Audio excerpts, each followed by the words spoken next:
fallait être fou. Bravo, coach! J'avais dit qu'il fallait être fou. Vous avez été fou et vous avez été très fort avec les shoots à 3 points, avec la planche.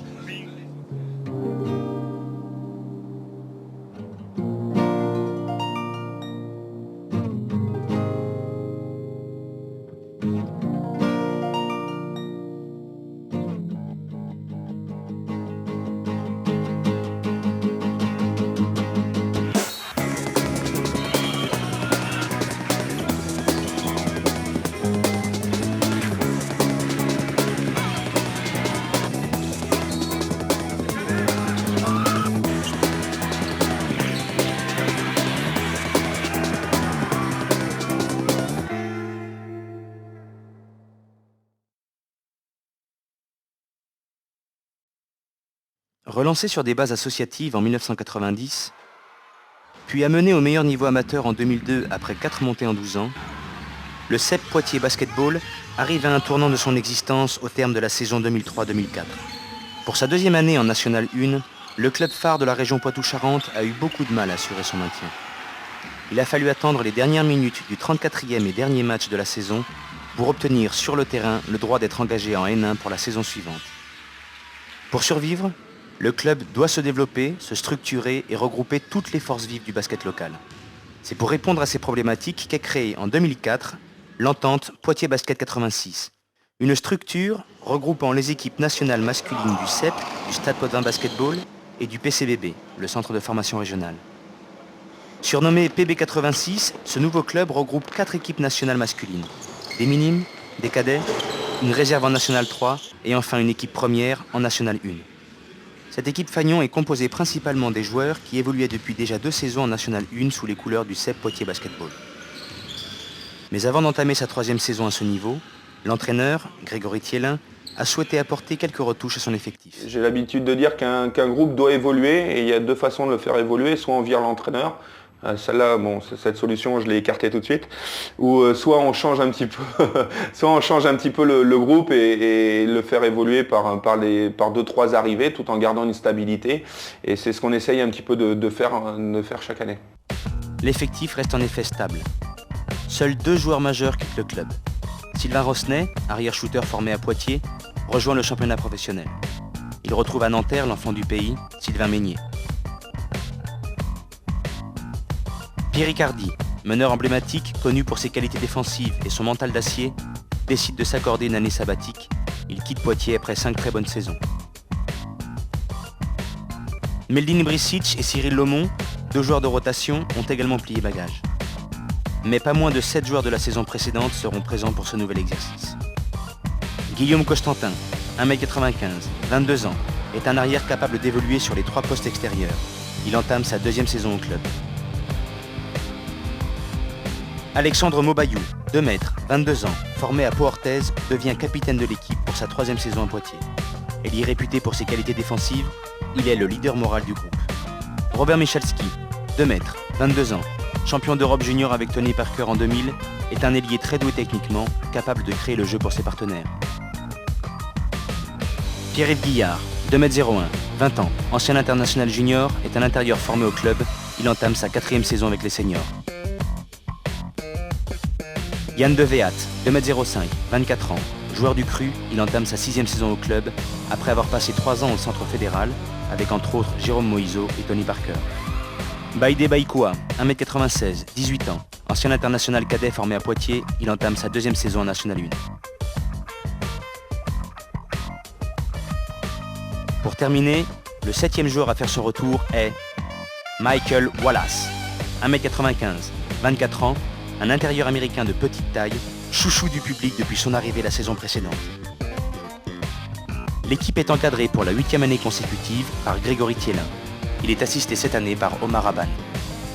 Pour compléter son effectif, déjà l'un des plus jeunes de la poule, Poitiers va aller puiser dans le championnat espoir. D'une part pour des raisons financières, parce qu'on n'a pas des moyens financiers aussi importants que d'autres clubs de National 1. Et puis deuxièmement pour la philosophie du club aussi, c'est-à-dire de permettre à des ados d'aller au plus haut niveau et puis de faire des études en même temps.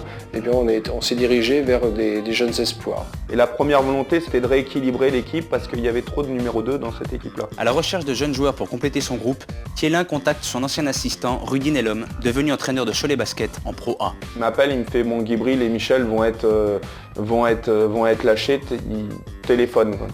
Bon, j'aurais parlé, j'aurais présenté un petit peu ce qu'on allait faire. Et ils étaient à la fois déçus parce qu'ils venaient d'apprendre qu'ils étaient virés de Cholet, mais à la fois rassurés aussi en se disant bon, on peut rebondir sur Poitiers. Les deux premières recrues sont donc deux jeunes espoirs arrivés du centre de formation de Cholet. Michel Ipouk, 1m95, 19 ans, est un intérieur de petite taille qui a été choisi pour ses qualités athlétiques et son agressivité défensive. Son partenaire, Guibril Badji, 1m90, 18 ans, arrive avec pour mission de remplacer Pierre Riccardi au poste de meneur. Il sera soutenu dans sa tâche par la troisième recrue du club, Rémi Martin Perral, un meneur de 19 ans qui mesure 1m80 et qui arrive du centre de formation du Mans. Recruter si jeune représente un véritable risque, car rien ne garantit que les espoirs arriveront à s'adapter à un championnat senior beaucoup plus physique. Mais Poitiers ose le pari de la jeunesse. Cette bande de gamins d'une moyenne d'âge de 20 ans seulement est donc engagée dans l'un des championnats les plus difficiles de France. Élite amateur, qui envoie ses meilleures formations en championnat professionnel, la National 1 regroupe 18 équipes venues de toute la France. Autun, Bayonne, Bordeaux, Boulazac, le Centre Fédéral, Challans, Feurs, Lançon, Le Portel, Levallois, Liévin, Limoges, Longwy, Poitiers, Saint-Chamond, Saint-Vallier, Toulouse et Valence-Condon vont s'affronter en match aller-retour pendant 8 mois, de septembre à mai. Au terme de ce marathon de 34 matchs, les deux premiers de la poule montent en Pro B, le deuxième niveau professionnel en France. Les 4 derniers descendent directement en National 2. Les équipes classées 13e et 14e participent à des barrages contre les meilleures formations de National 2 pour essayer de conserver leur place en N1. Pour résumer, on retiendra que la N1 est un véritable coupe-gorge, dans lequel peu d'équipes sont concernées par la montée, mais où quasiment toutes les formations sont menacées par la descente. Un championnat dans lequel il est indispensable de gagner les matchs à domicile, car les victoires à l'extérieur sont très difficiles à obtenir. Pour commencer la saison sereinement et laisser au groupe si jeune le temps de prendre confiance, Poitiers doit absolument s'imposer d'entrée.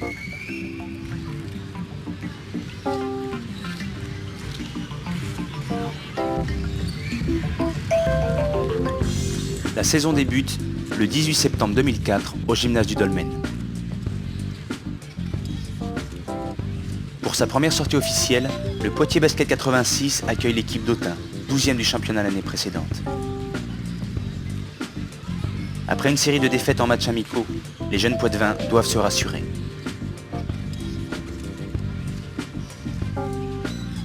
Ils peuvent compter sur le soutien d'un public venu en nombre pour découvrir les nouvelles couleurs de son club et les nouveaux joueurs de l'équipe coachés par Grégory Thielin.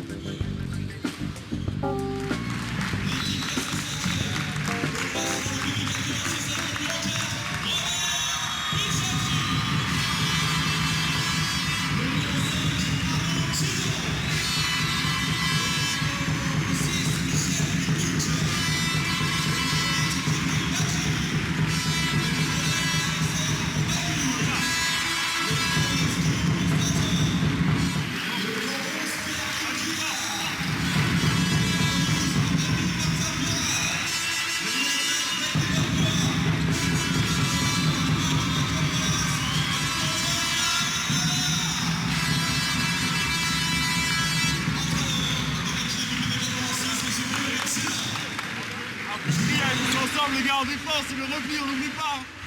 Allez, défense les gars. La saison est lancée et Poitiers remporte le premier entre deux. Le capitaine Mobayou donne la balle à Guibril Badji qui fait ses premiers pas à ce niveau. Après avoir annoncé son système, le jeune meneur resserre son capitaine qui va donner la balle à l'intérieur à Pierre-Yves Guillard.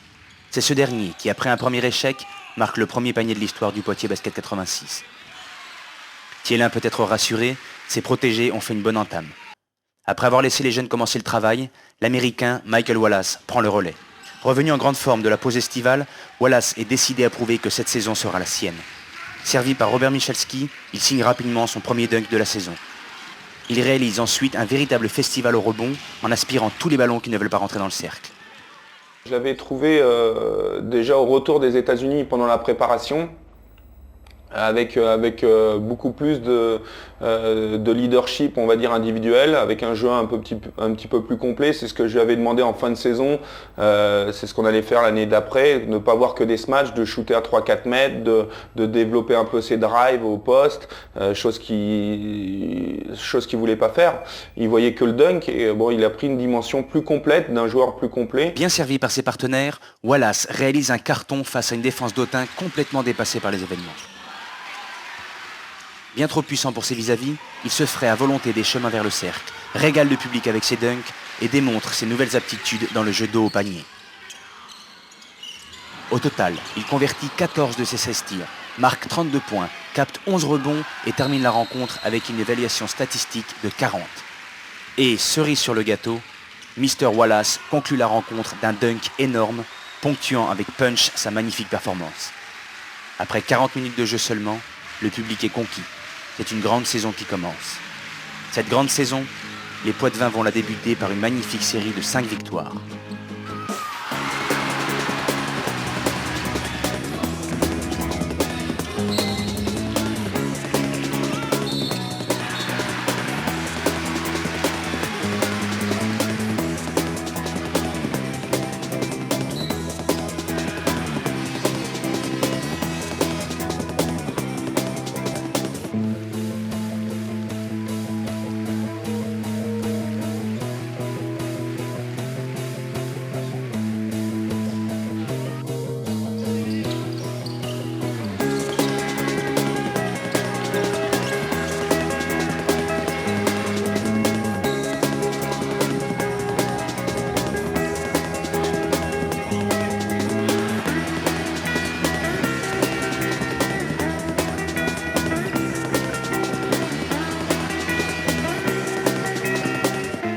La saison du PB 86 a commencé sur les chapeaux de roue.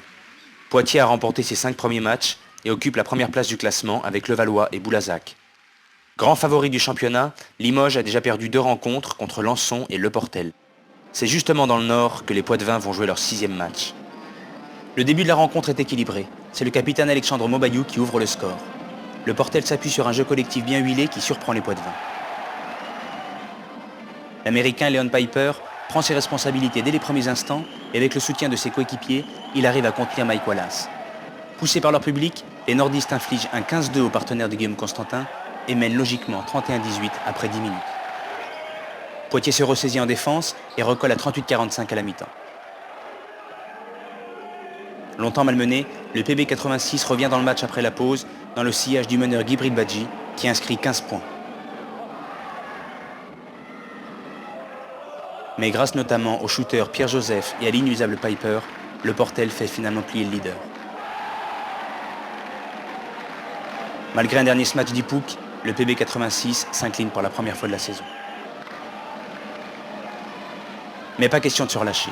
La semaine suivante, Poitiers accueille la très forte équipe de Saint-Vallier. On se trouve un petit peu en haut du classement sans s'y attendre. Puis on joue ce match de Saint-Vallier à domicile en première phase, où là, c'est vrai que match au début un peu nul à chier. Nous, on était un peu mou, un peu à l'ouest, il me semble. Si je me souviens bien, une petite défense de zone en face qui nous fait pas du bien. On est derrière au score et tout. Le PB 86 est mené quand soudainement, l'arbitre interrompt le match et se dirige vers la table de marque. Il demande au responsable de la sécurité de faire sortir Aurélien, qu'il accuse à tort de l'avoir insulté.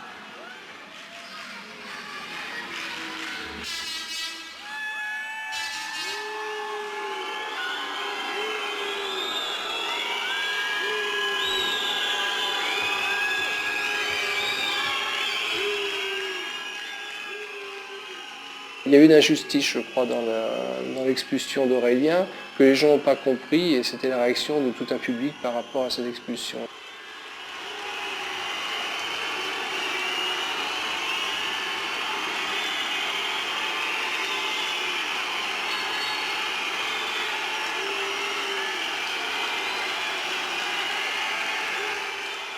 Un public qui est d'habitude sportif, accueillant, là s'est révolté pendant 7 minutes en faisant un vacarme et un bruit.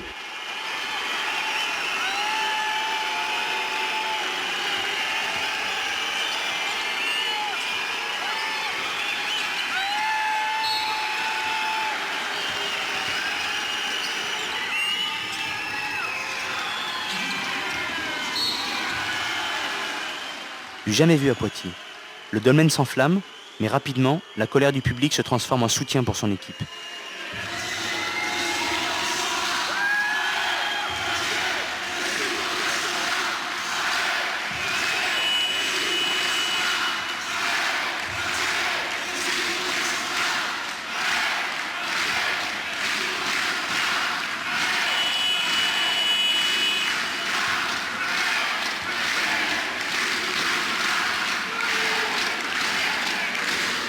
Et c'est vrai que ça a été un moment spécial, même l'entraîneur de Saint-Vallier me dit qu'il n'a jamais vécu ça, hein, Coste, là-bas. Et donc de là est parti le réveil du PB 86.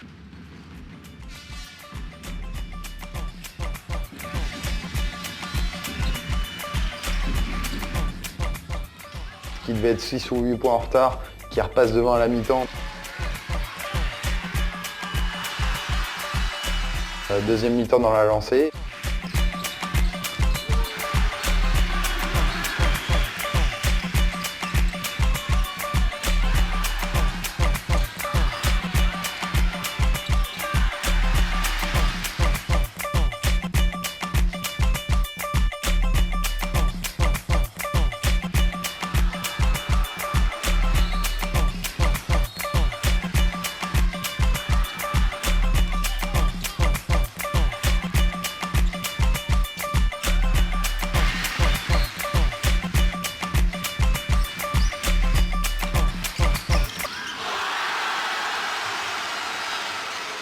Poitiers s'impose finalement de 12 points contre l'une des meilleures équipes de la poule.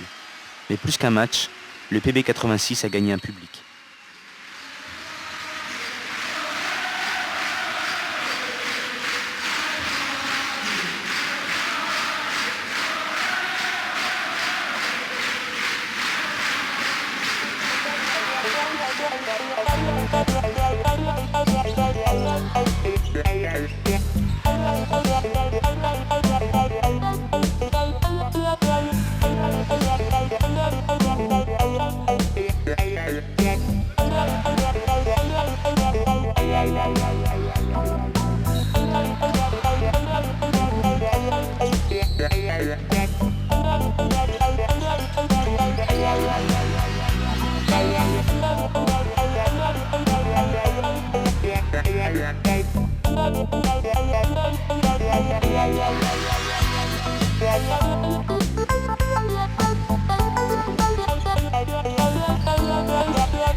Grâce à une belle victoire à Urcuit, Poitiers est seul troisième, à une victoire seulement de Levallois qui occupe la seconde place derrière Boulazac. Pour fêter son bon début de saison, le club organise une journée avec ses partenaires le 27 novembre, jour de la réception de Saint-Chamond. Je rêvais que le club soit pris au sérieux, je rêvais que le club grandisse, j'ai toujours rêvé qu'on aille le plus haut possible. Et ce repas le matin au Clos de la Ribaudière, on invite tous nos partenaires dans un 3 étoiles où on était vraiment fiers le midi de cette étape importante pour nous d'avoir franchi un palier. On sentait avoir franchi un palier. Malheureusement, la réalité du terrain nous a fait dire le soir même que le palier n'était pas du tout franchi et on a fait notre plus mauvais match.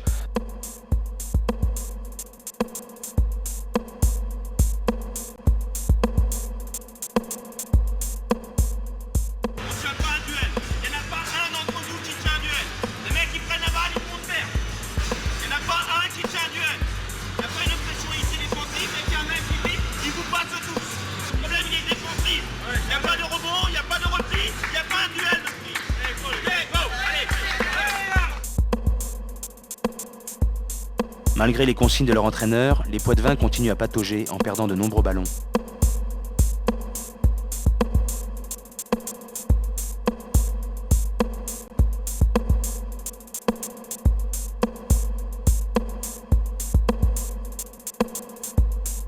Michalski et ses partenaires font preuve d'une surprenante maladresse et ne trouvent pas la mire.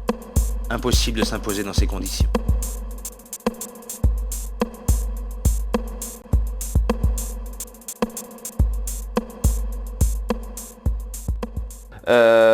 On a pris 21 points, on a pris 62 points en une mi-temps, 35 en un quart-temps, avec Saint-Chamond à 68 ou 72% de pourcentage de shoot sur l'ensemble du match. Les visiteurs sont intenables. En transe ce soir-là, l'intérieur Mamadou Dia réalise le meilleur match de sa carrière en inscrivant 30 points avec un magistral 15 sur 19 au tir. Les joueurs à la rue, le coach à la rue et c'est vrai que tous les partenaires étaient là, ça tombait mal et ça a été une douche froide. On savait qu'on n'était pas bien à ce moment-là de la saison. Il y a eu un début de lassitude physique et un début aussi de blessures de certains joueurs phares et là on a vraiment bu le bouillon ce soir-là. Le souper n'est pas fini pour les Poitevins. Après ce terrible faux pas à domicile, ils se rendent à Limoges pour affronter le mythique CSP. Dans le Palais des Sports de Beaublanc, face à l'équipe 9 fois championne de France, vainqueur de l'Euroleague en 93, le PB 86 craque à nouveau.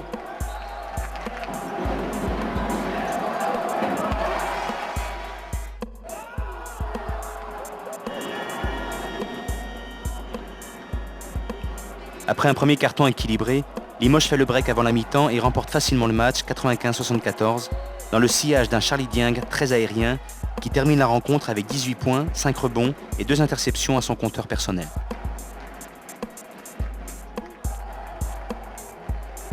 La seule satisfaction de la soirée vient de la performance du jeune Arnaud Thinon, un cadet de 17 ans appelé à compléter le groupe suite aux blessures de Guillaume Costantin et Robert Michalski.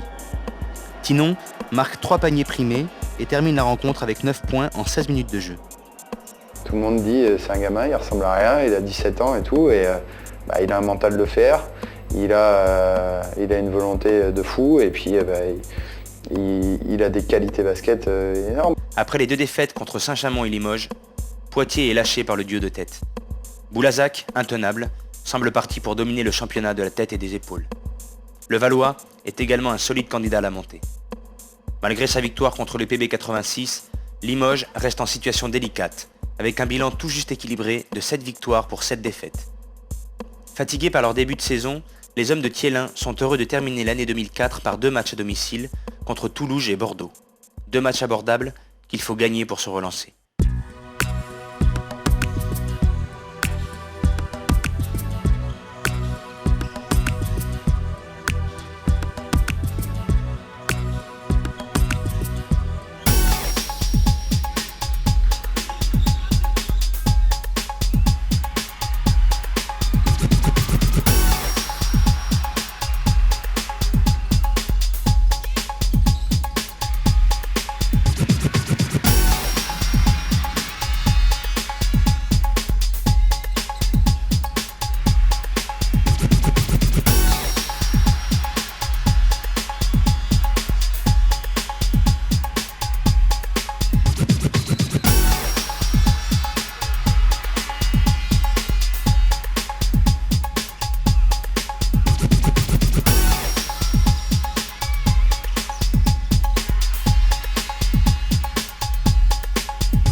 C'était juste avant Noël et ça nous a remis un petit peu en selle et il était important de bien finir l'année. Noël a fait énormément de bien, même si les joueurs ont eu qu'une semaine, mais au moins ça a permis de décompresser totalement.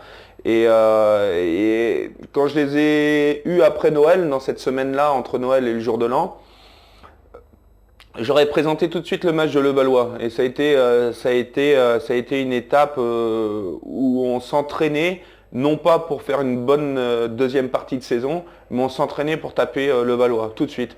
Et moi j'étais peut-être dans cet état d'esprit, mais surtout les joueurs étaient dans cet état d'esprit. Je crois aussi Sylvain Lautier nous a beaucoup aidé parce que à 7h30, juste avant le match, quand on rentre dans les vestiaires, il y avait Lautier qui parlait très fort dans son vestiaire juste à côté. Et j'ai dit aux joueurs, taisez-vous, écoutez. Et Lautier était en train de dire que Poitiers était juste l'équipe de Mike Wallace et qu'il fallait juste défendre sur Mike Wallace. Et que en gros les autres c'était des pommes et fallait juste faire attention à lui, mais bon, c'était que l'équipe de Mike Wallace, quoi. Et donc j'ai amplifié un petit peu ce discours-là à ma façon. Et les joueurs étaient très remontés. Et c'est vrai qu'on a vu encore Mike Wallace encore plus fort que d'habitude. L'Américain du PB 86 réalise tout simplement la meilleure performance individuelle de la saison. Il marque 37 points, capte 16 rebonds et finit la rencontre avec une évaluation statistique de 50. Une prestation tout simplement énorme. Mais on a surtout vu une grosse équipe de Poitiers avec 10 joueurs performants. Les partenaires de Wallace impressionnent effectivement tous les observateurs présents. Poitiers bat finalement le second du championnat chez lui, 91-74. Je pense que c'est à ce moment-là que, bon, on se dit qu'il y a du chemin, mais l'équipe commence à prendre goût à la victoire, les dirigeants et tout ça. Et puis c'est vrai que quand tu commences à atteindre les sommets, entre guillemets, c'est-à-dire les premières places, tu prends goût et puis tu as envie d'y rester, quoi. À mi-parcours, Poitiers est effectivement second, à la surprise générale, derrière Boulazac. Le maintien en N1, objectif de début de saison, est quasiment acquis. Poitiers peut désormais nourrir de nouvelles ambitions. Mais pour voir plus haut, il faudra absolument remporter des matchs à l'extérieur. Et Poitiers manque une première occasion dès le début des matchs retour, en s'inclinant 76-77 contre la faible équipe d'Autun.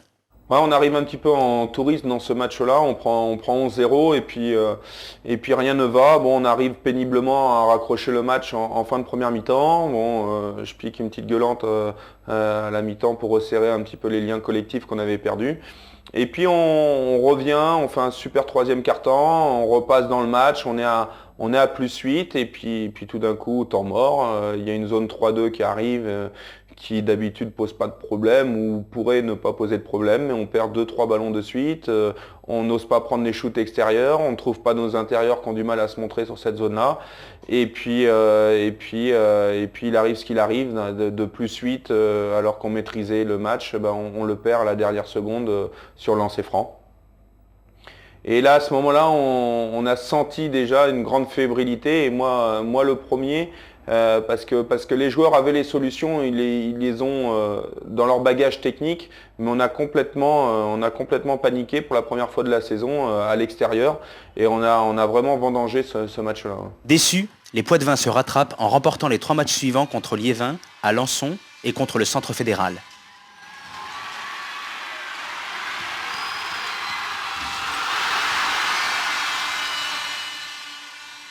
Arrive le mois de février et un déplacement très important à Feurs, où Poitiers n'a jamais gagné depuis son arrivée en N1. On a maîtrisé le match jusqu'à 36 secondes de la fin, on menait de 6 points et je voyais déjà quelques joueurs sourire de la victoire qui nous tendaient le bras. Il passe en pressing. Guillaume, au lieu de ralentir le jeu, va s'enfermer, va dribbler tout le monde, perd un premier ballon. Sur l'action d'après, on prend un 3 points.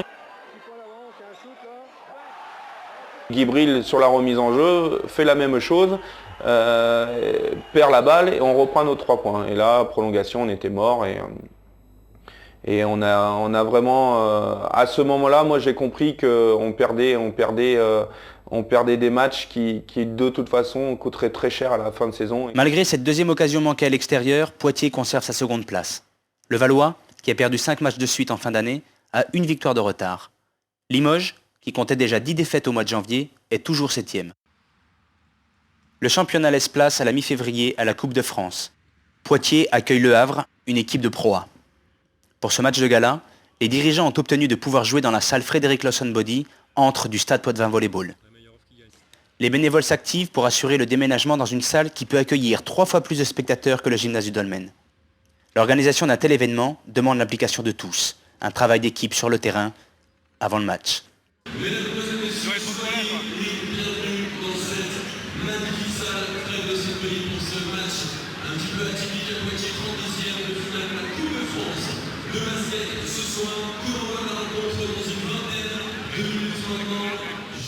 Les professionnels du Havre sont là, avec parmi eux Yann Mahami qui intéresse beaucoup les clubs NBA. On se prend pas la tête ce soir, les gars, ok? J'aimerais qu'on se serve de l'expérience défensive avec tous les systèmes qu'il y a pour qu'il y ait plus de communication dans l'équipe, sur tous les écrans, parler, régler les problèmes quand il y a un système ou deux, et puis après faites-vous plaisir. 110%, 120%, qu'on leur montre qu'en National 1, il y a du basket.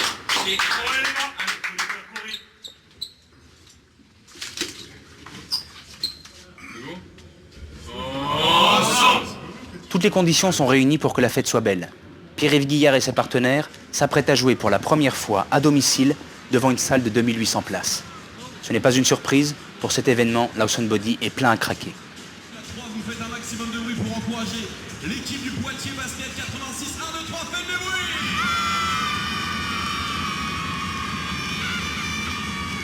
L'équipe nationale, l'équipe du Poitiers Basket 86.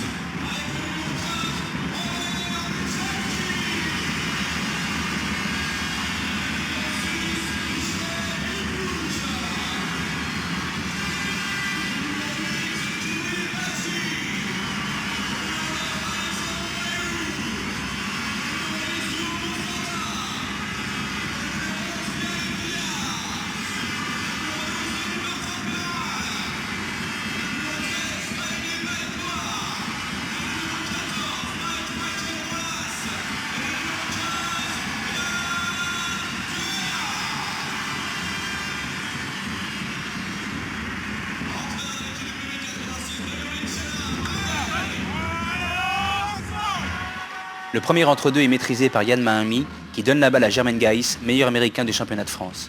Ce dernier ouvre rapidement le score sur un tir en extension en tête de raquette. Djibril Badji lui répond immédiatement en plantant une première banderille à 3 points. Dans le chaudron Poitvin, les visiteurs sont surpris par le niveau proposé par leur adversaire. Très en jambes, Wallace montre qu'il peut imposer son jeu même contre des équipes professionnelles. Malgré tout, Le Havre fait valoir sa taille et sa puissance sous les paniers. À ce petit jeu, Yann De Veat se régale. Enfin libre d'imposer sa masse dans la peinture, il réalise le meilleur match offensif de sa saison. En défense par contre, difficile de tenir Yann Mahami. Sur 2 actions d'éclat, les Havrais font connaissance avec le phénomène Wallace. Un contre pour commencer, puis une énorme claquette. Même si le panier est refusé, le public est comblé.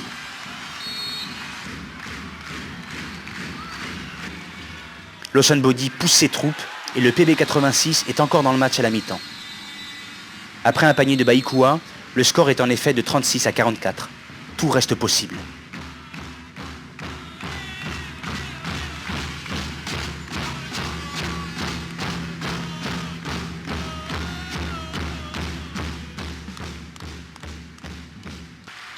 La deuxième mi-temps est lancée par un contre de Mr. Wallace.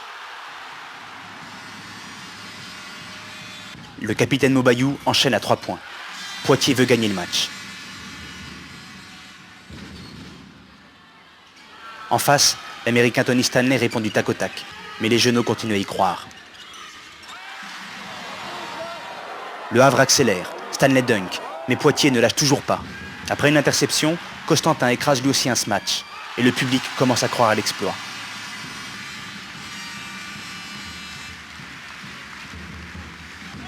Christian Monchot demande un temps mort pour recadrer ses hommes.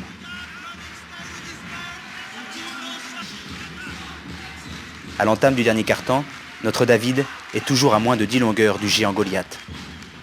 Dès le début de la dernière période, Costantin vole la balle à Gaïs et offre un double pas à De Veat. Un peu plus tard, sur un rebond offensif suivi d'un panier, Michael Wallace permet aux siens de revenir à 8 points seulement. Mais l'expérience des pros finit par payer. Pluvy et les siens assurent la victoire et malgré un dernier drive de Guillard, Poitiers s'incline 69-88.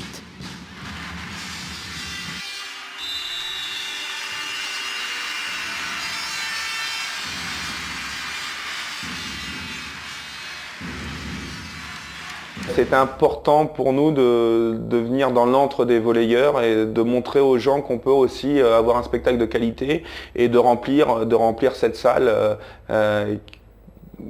qui n'avait jamais servi pour le basket, ou alors il y a 20 ans, mais j'étais pas là. Mais c'était vraiment très sympa de voir autant de monde pour un match de basket à l'Haussonne-Monnier. Retour au championnat. Toujours deuxième ex-aequo avec le Valois après 25 journées, le PB86 va jouer dans une salle mythique du basket français, où le Vendéchal en basket a joué la Coupe d'Europe dans les années 70-80. Michalski et ses partenaires doivent ramener une victoire de ce déplacement pour rattraper le Valois et distancer Limoges, qui revient dans la course à la montée après avoir gagné ses 7 derniers matchs. Bon, je vous en ai déjà un peu parlé cette semaine. Le point d'interrogation pour moi est de savoir quelle équipe de Poitiers je vais avoir ce soir. Si c'est les clampins d'Autun qui arrivent dans la salle dire on va voir ce qui se passe, on verra durant le match, ou si c'est l'équipe de First qui arrive en première mi-temps, motivée dans le match, prêt à défendre cette deuxième place, parce que qu'on réussisse ou qu'on ne réussisse pas notre objectif, l'essentiel c'est qu'on soit à notre maximum. Ça c'est clair. Ok ? Si on peut gagner, de toute façon, je ne vais pas vous parler d'attaque, vous avez le talent pour mettre des points en attaque. Si vous voulez gagner ici, il va falloir se défoncer, défendre fort et gommer les rebonds là-dessus, surtout le repli. Ok les gars, allez go.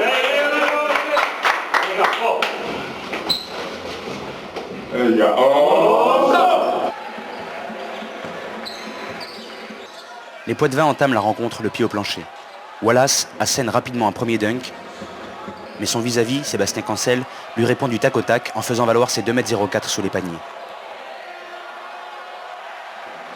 Pendant de longues minutes, les deux intérieurs vont se rendre coup pour coup. Wallace démontre une nouvelle fois qu'il maîtrise parfaitement son tir à 4 mètres et qu'il est quasiment inarrêtable à ce niveau. En défense, par contre, tout n'est pas parfait.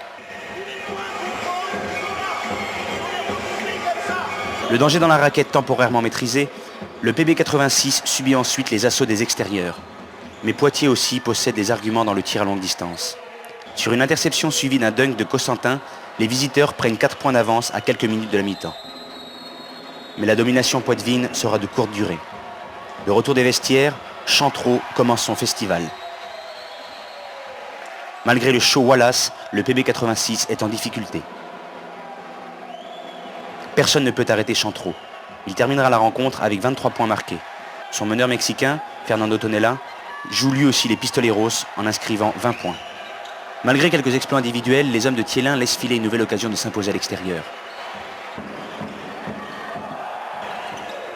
Cancel achève Poitiers, qui malgré un dernier smash d'Ipouk, s'incline finalement 70-84. Un revers qui fait perdre au PB86 la deuxième place du classement, désormais occupée par le Valois.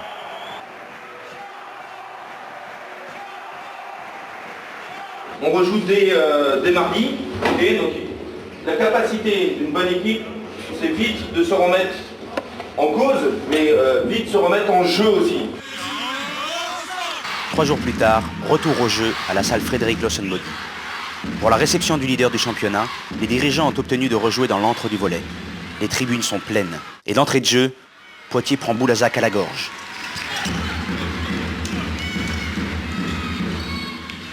Un grand combat s'annonce.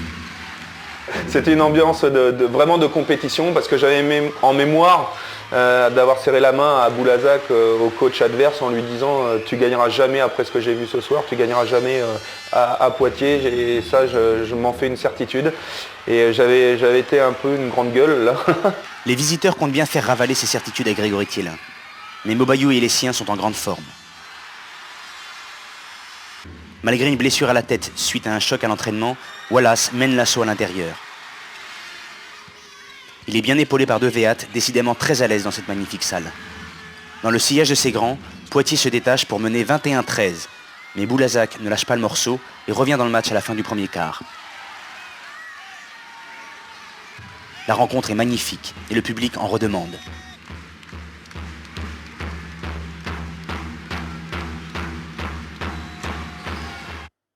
Le match reprend et Wallace fait le show. Sur une passe de Michalski, il écrase un premier smash. Il place ensuite un mouvement jordanesque en marquant un panier acrobatique malgré la faute. Boulazac ne trouve plus de solution. Vaillant en défense et agressif au rebond, les Poitevins récupèrent de nombreux ballons qu'ils transmettent à Guillaume Costantin, qui est dans un grand jour en attaque.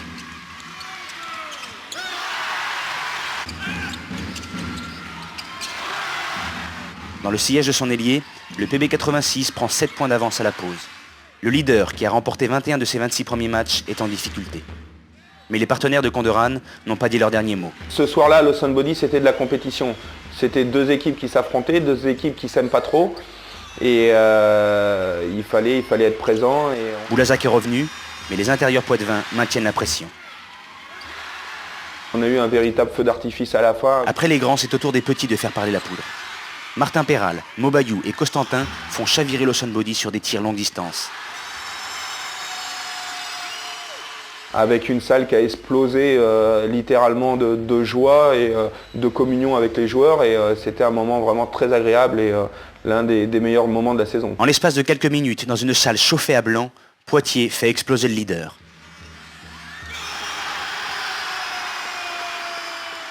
Boulazac est relégué à 17 points. Le PB86 s'impose 93-76.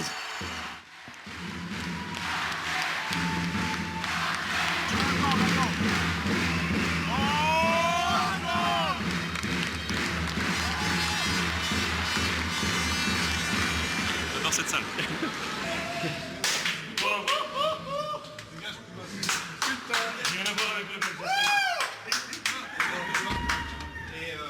J'avais dit qu'il fallait être fou. Bravo, coach! J'avais dit qu'il fallait être fou. Vous avez été fou et vous avez été très fort avec les shoots à 3 points avec la planche. C'est l'essentiel. Okay. Vous avez fait un gros match, les gars, au niveau de l'intensité. Toujours cette petite faiblesse dans le troisième quart-temps. La peur, le manque de mobilité. Ces moments-là qui nous coûtent cher d'habitude, qui nous coûtent peut-être la deuxième place à l'heure actuelle. Il faut qu'on progresse là-dessus. Okay, si on gagne ce petit passage-là, on peut encore faire une très bonne fin de saison. Ok? Allez, go! Allez!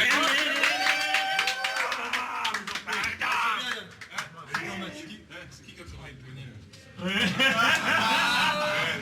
a travaillé ça hier soir à l'entraînement. Je n'étais pas là du week-end. Allez!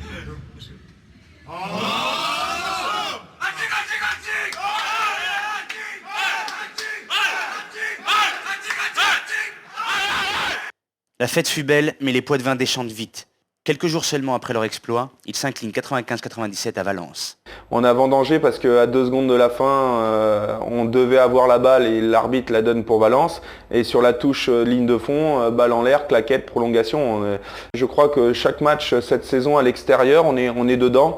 Il y en a même qu'on est plus que dedans. Hein. Je pense à First où à 36 secondes de la fin on mène de 6 points, mais comme on est con, on perd le match. Et Valence-Condon, on gagne de 2 points à 2 secondes de la fin, mais comme on est encore con, on leur redonne le match. En difficulté à l'extérieur, Badji et les siens sont heureux de retrouver leur salle pour la réception du Urquite. Après 2 matchs à Sunbody, retour au dolmen. Ils ne le savent pas encore, mais ils vont disputer ce soir-là leur dernière rencontre dans ce petit gymnase.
L'aventure dolmen s'achève sur une écrasante victoire 80-59. Une semaine plus tard, Poitiers rechute à l'extérieur, 74-81 à Saint-Chamond. À 4 journées de la fin du championnat, le PB86 est 3e ex aequo avec Limoges, à 1 point seulement de Levallois. tout reste possible. On arrive dans le dernier carré, il reste 4 matchs. On reçoit Limoges, on va à Toulouse, on va à Bordeaux, on reçoit le Valois. C'est donc par la réception de Limoges, équipe mythique du basket français, que Poitiers entame la dernière ligne droite de sa saison. La victoire est indispensable pour conserver une chance d'accrocher la montée en Pro B. Mais le challenge proposé au Poitevin est de taille. L'équipe d'Hugo Cancet reste en effet sur une série de 11 victoires en 12 matchs.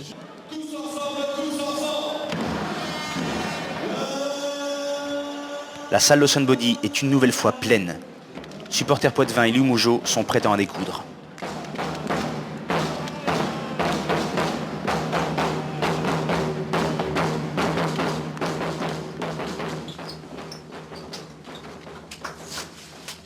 Bon.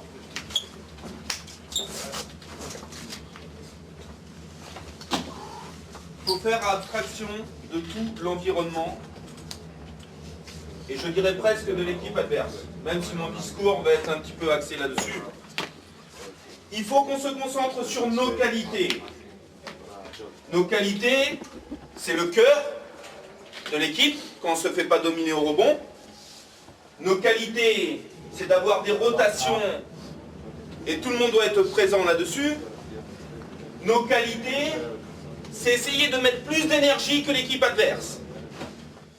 Où on doit dire à l'adversaire, on est présent ce soir. Ça sera difficile, monsieur les Limougeot, de venir gagner ce soir chez nous. Il faut à tout prix qu'on trouve du rythme, que ça soit sur le jeu rapide, et que ça soit pour les extérieurs, la défense sur tout terrain, où ils n'aiment pas ça. Saint-Chamond remonte 18 points la semaine dernière, en défendant tout terrain là-dessus. Il faut qu'on mette une putain d'intensité à ce match-là. Ça, c'est important.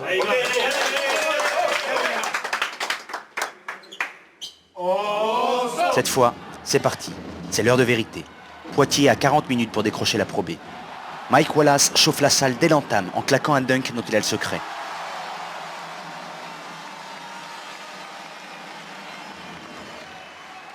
Silla lui répond rapidement. Le combat est lancé. C'est un premier quart-temps d'une très grande intensité que les deux équipes proposent aux spectateurs. Chaque panier vaut de l'or et la pression est déjà à son comble.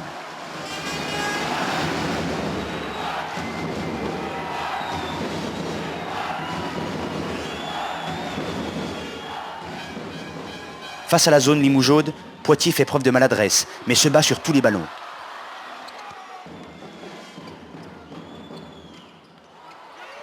Très à son avantage dans les combats près du cercle, l'intérieur Diamori Silla mène la charge côté Limougeot.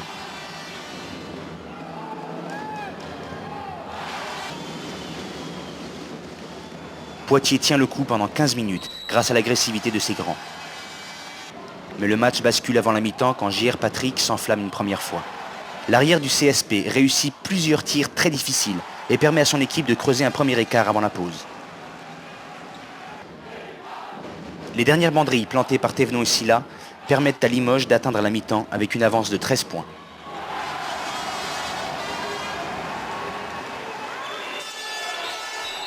Sur le premier quart-temps et sur la fin de match, ce qu'on fait, c'est bien. Ce qu'on fait, c'est bien. Après, on ne met pas les shoots, mais au moins, ce qui est fait, c'est bien.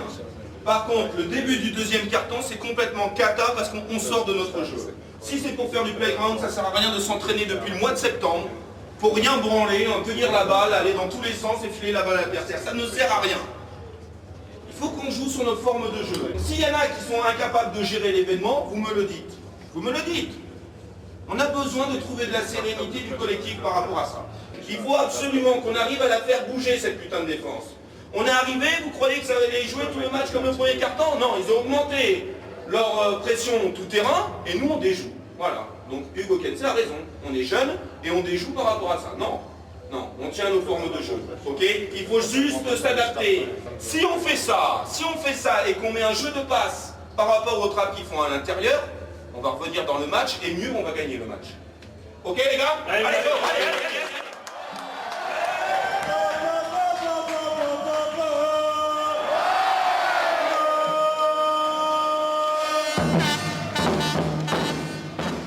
Les Poitevins veulent y croire, leur public aussi.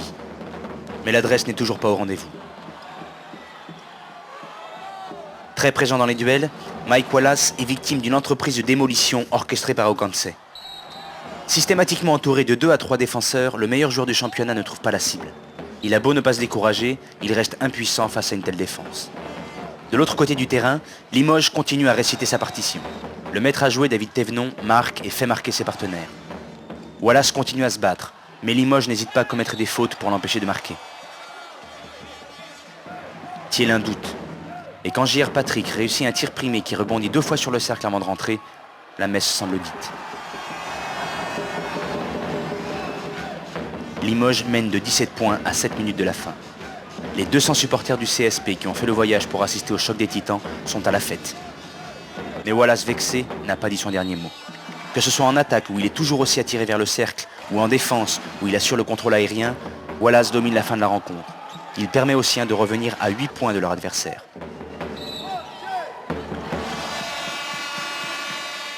Mais J.R. Patrick achève le PB 86 en ponctuant la rencontre par 2 tirs incroyables.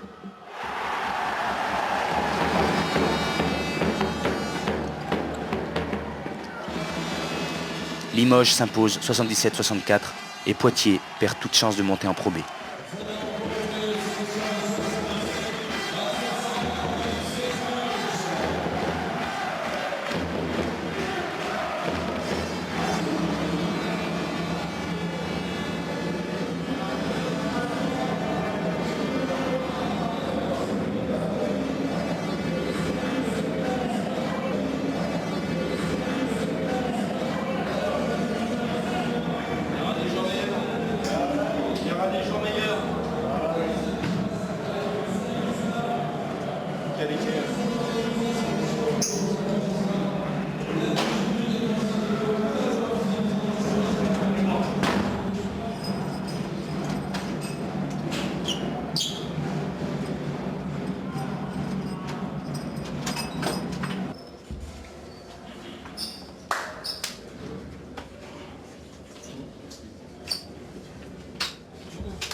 Bon.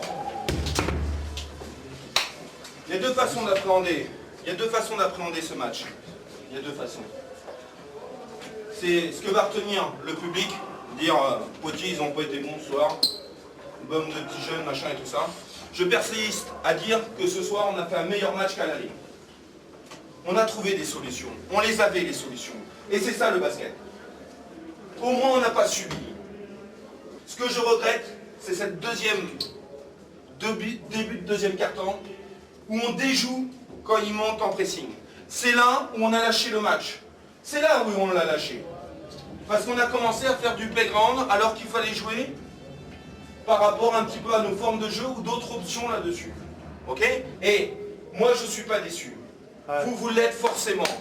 Tout le monde va vous dire ouais, on s'en branle des autres. On reste là, vous avez tout donné, mais il ne faut surtout pas lâcher le morceau les gars. Ça ne sert à rien de faire une très bonne saison comme on a fait si on lâche le morceau ce soir parce qu'on est déçu. On est d'accord ou ça? Avec le sourire régalé. On reste entre nous. Ok? Mardi là-dessus. Malgré le discours de Thielin, la déception reste énorme pour les Poitevins. Alors que leur objectif de départ était d'assurer leur maintien en N1, ils s'étaient mis à rêver de Pro B. Mais Limoges les a ramenés à la réalité. Après 2 matchs difficiles à Toulouse et Bordeaux, ils reviennent à l'Ocean Body pour finir leur saison la tête haute. Pour leur dernier match, ils accueillent Levallois, 2e du championnat, qui joue sa montée ce soir-là.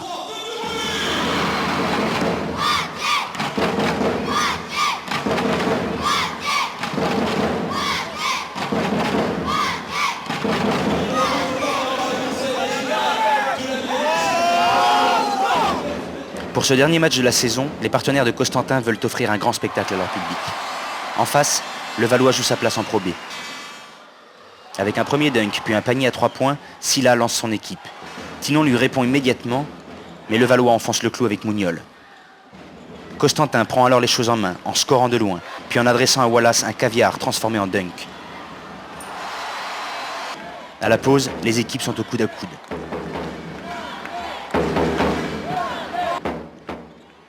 Tinon relance les siens dès le début de la deuxième période, mais dans le sillage d'un porteur intenable, Levallois s'offre une avance de 9 points. À 5 minutes du terme, Thielin écope d'une faute technique qui va réveiller son équipe. Comme souvent, c'est Michael Wallace qui sonne à charge. Irrésistible dans la raquette, l'intérieur du PB 86 aligne 9 points en 2 minutes et ramène son équipe à 69 partout.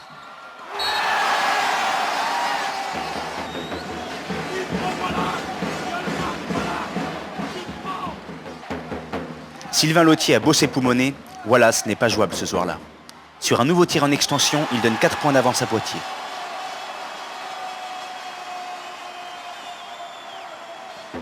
Mais le match n'est pas fini et on s'apprête à vivre 2 minutes incroyables.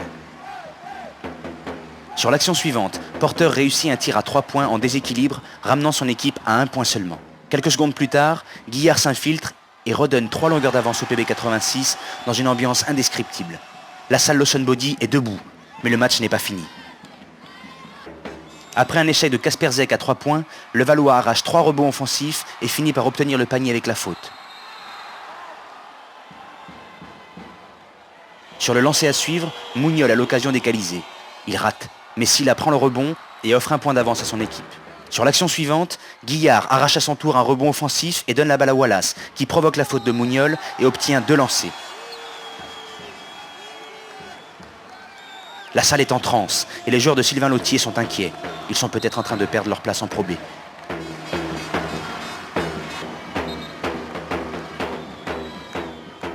Wallace rate son premier lancer, mais égalise sur le second. Porter, encore lui, redonne 2 points d'avance à son équipe à 33 secondes de la fin.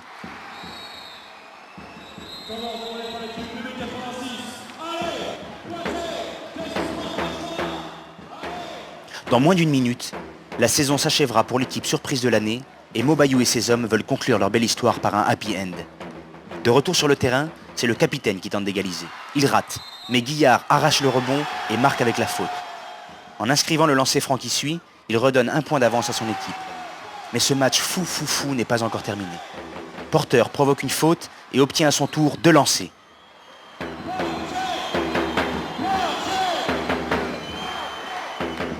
La pression est à son comble pour le meneur américain. Son équipe ne doit pas perdre.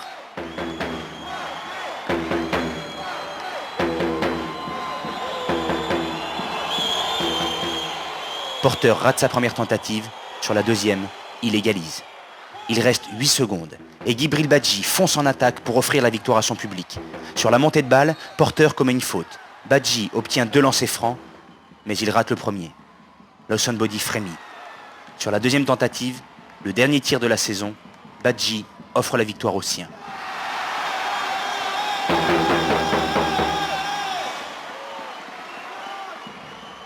Le tir Ave Maria de Mouniol ne trouvera pas la cible et Poitiers s'impose finalement 81-80.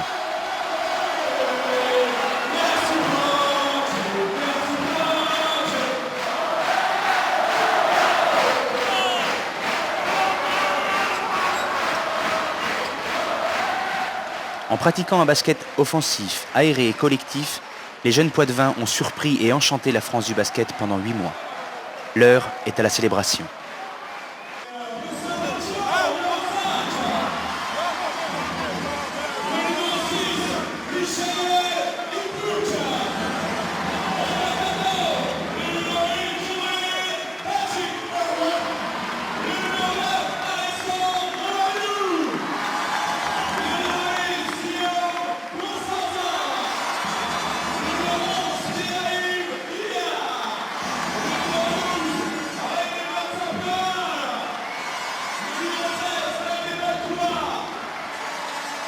Pas certain de le revoir sous le maillot poitevin, le public profite de cet instant magique pour remercier son showman, Michael Wallace.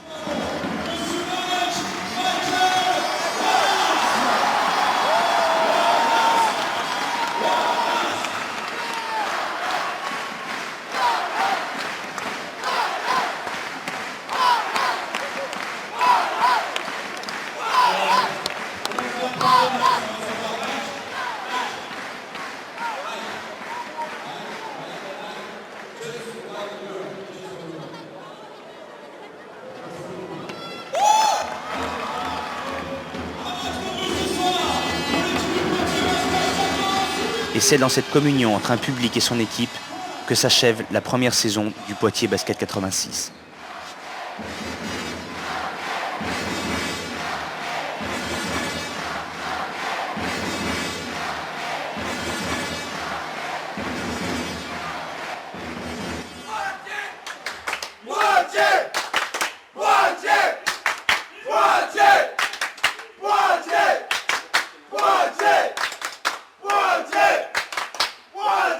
La joie des Poitevins est également partagée par Levallois, qui décroche finalement sa montée grâce à des résultats positifs dans les autres matchs de la soirée.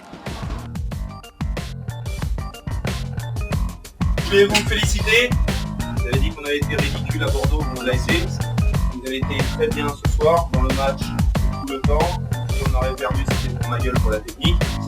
Mais vous avez très bien géré et on se sert de ces matchs-là parce qu'on en a perdu beaucoup. First notamment, Autun notamment, Valence-Condom notamment dans les dernières secondes. Et là on a gagné. J'espère que l'expérience emmagasinée va nous servir. J'espère aussi que la joie qu'on voit à côté doit vous servir de booster pour l'année prochaine. C'est à nous d'être à leur place l'année prochaine. C'est à nous.